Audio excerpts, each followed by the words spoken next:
Hi family, welcome back to my channel. Thanks for returning. Family, today I want to share with you two ways of making cassava dough without blender or food processor. I'm making this because of some of the comments I received under my videos, yeah? So I hope you like it. Don't forget to share, comment, like the video, and subscribe if it's your first time here. So without further ado, let's begin. Of course, you will need your cassava, and here they are.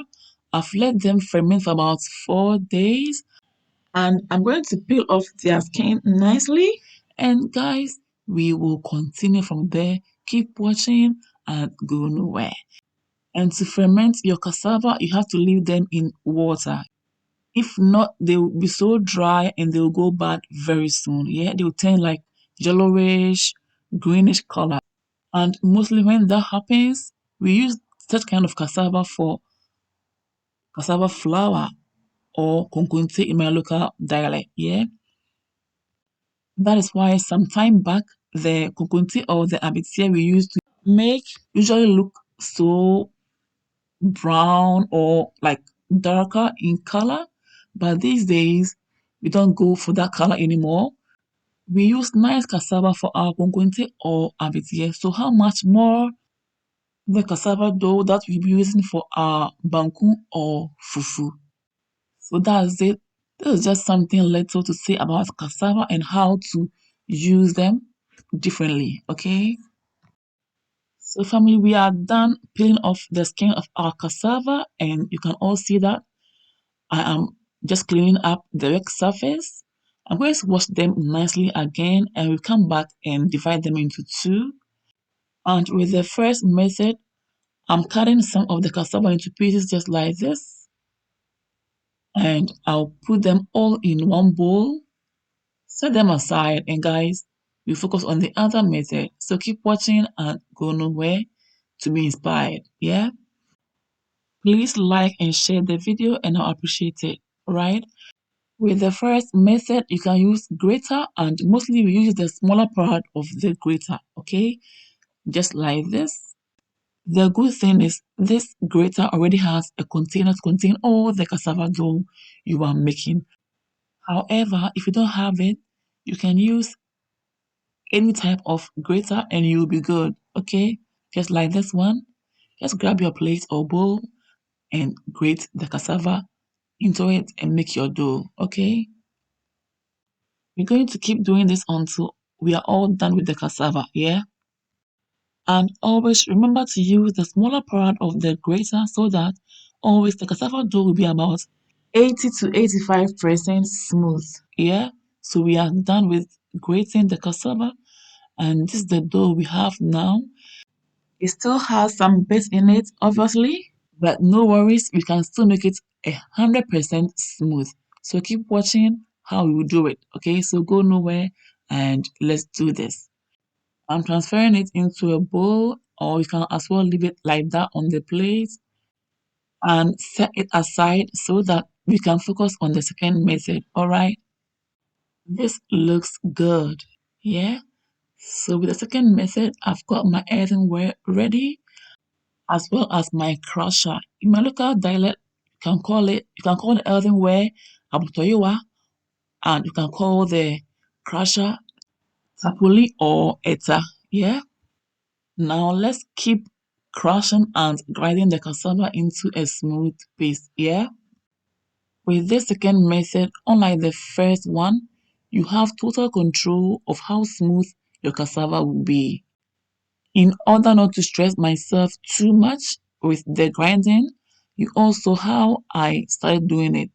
I introduced them into the earthenware bit by bit, and that makes the grinding a little bit easier, unlike putting all of them into the earthenware at the same time. That makes it a bit harder. Yeah. And I'm sure you do not want to stress yourself with this. Very soon, our smooth cassava dough will be ready and you will transfer them into a bowl. Remember, with this method, you can grind until you get no bits in the cassava dough, unlike the first method, which smoothness is determined by the parts of the grater you use. Yeah? and not by you. Okay?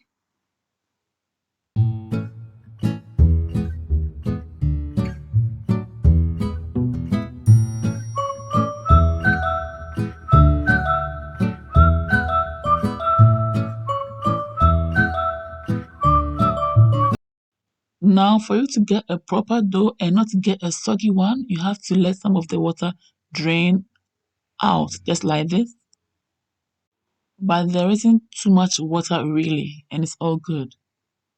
Now, the smoothness is about 80 to 85%, and the second method, which is the earthenware method, is about 90% smooth.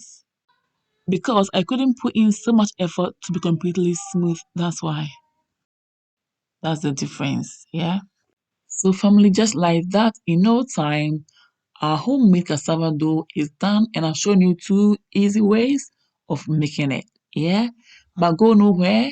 Let me show you how to make it very smooth for your fufu or your banku. Put them in a bowl just like this and add a little bit of water to get your own desired consistency. Yeah, so add the water and stir to mix everything until it's well combined, just like this.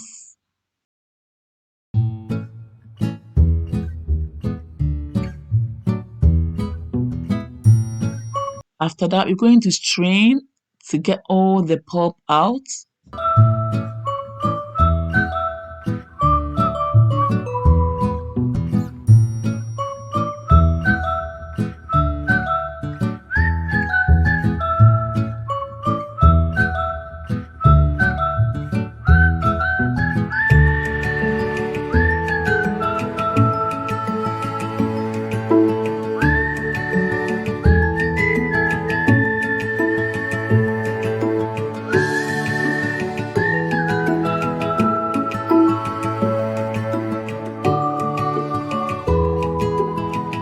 Now, this is how much pulp we have, and between the two methods, the second method, which is the earthenware method, comes to play here or plays a major role because you can still transfer the pulp into the earthenware, grind them until it's all nice and smooth, and it becomes just like using a blender or food processor.